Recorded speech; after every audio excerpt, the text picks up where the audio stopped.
रामधारी गुप्ता खंड 2 प्रतिलेखन संख्या 34। स्टार्ट।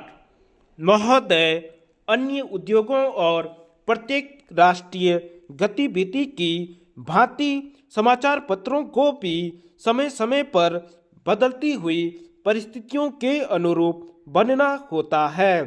हमारे स्वाधीनता संग्राम के अवसर पर राष्ट्रीय पत्रों ने बहुत बड़ा काम किया, जिसे राष्ट्र प्रशंसा की भावना के साथ सदा स्मरण रखेगा। देश के स्वाधीन होने के बाद से समाचार पत्रों के दायित्व में मौलिक परिवर्तन हुआ है। देश से विदेशी सत्ता के जाते ही शासन तंत्र राष्ट्र के प्रतिनिधियों के हाथ में आ गया। यह स्वाभाविक था कि इस परिवर्तन के बाद सभी समाचार पत्र अथवा उनमें से अधिकांश अपनी नीति पर पुनर्विचार करें। इन 9 वर्षों में अधिकांश पत्रों ने इस दायित्व को सुचारू रूप से निभाया है। मैं यह प्रसन्नता से स्वीकार करता हूँ कि पत्रों ने राष्ट्रीय महत्व के प्रश्नों पर सरकार का समर्थन कर उसका बल ही नहीं बढ़ाया, बल्कि जब कभी विचार स्वातंत्र्य और सच्चे मतभेद की मांग हुई तो पत्रों ने आलोचना का आश्रय भी लिया। किसी भी पत्र का मूल्य अंततोगत्वा महत्वपूर्ण प्रश्नों पर उसके निर्भीक और निष्पक्ष विचारों के आधार पर ही आंका जा सकता है। मैं समझता हूँ एक साधारण पाठक की दृष्टि में आदर्श समाचार पत्र वही है जो निष्पक्षता तथा निर्भीकता से सभी उचित बातों का समर्थन करे और प्रत्येक अनुचित कार्यवाही की निंदा करे।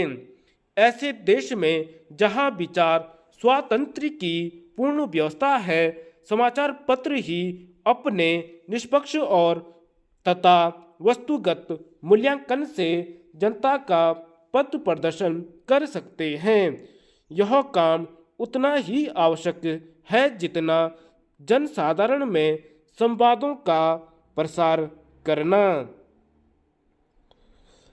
भारत में समाचार पत्र उद्योग लगभग 100 वर्ष पुराना है। इस काल में प्रश्नों ने बहुत प्रगति की है और शक्ति तथा यश का उपार्जन किया है, किंतु जब हम भारतीय पत्रों की दूसरे प्रगतिशील देशों के पत्रों से तुलना करते हैं तो हम बहुत सी बातों में, विशेषकर प्रकाशन संख्या की दृष्टि से, अपने पत्रों को बहुत पिछड़ा हुआ पाते हैं। लघु प्रकाशन संख्या का प्रमुख कारण हमारे देश में साक्षरता का भारी अभाव है।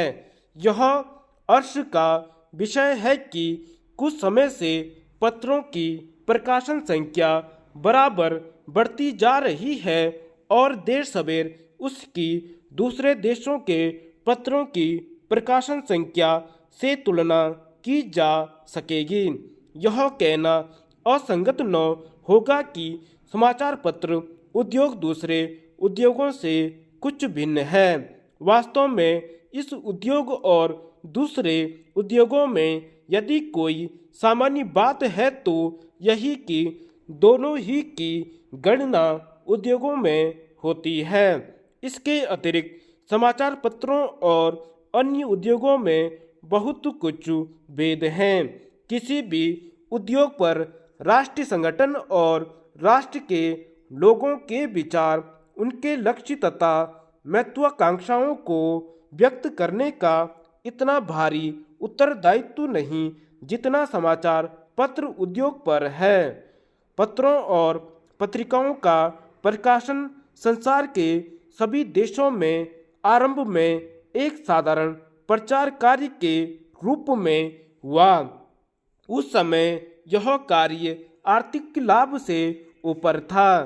धीरे धीरे जैसे पत्रों के पाठकों तथा ग्राहकों की संख्या बढ़ती गई और पत्र विज्ञापन का माध्यम माने जाने लगे। धन्यवाद।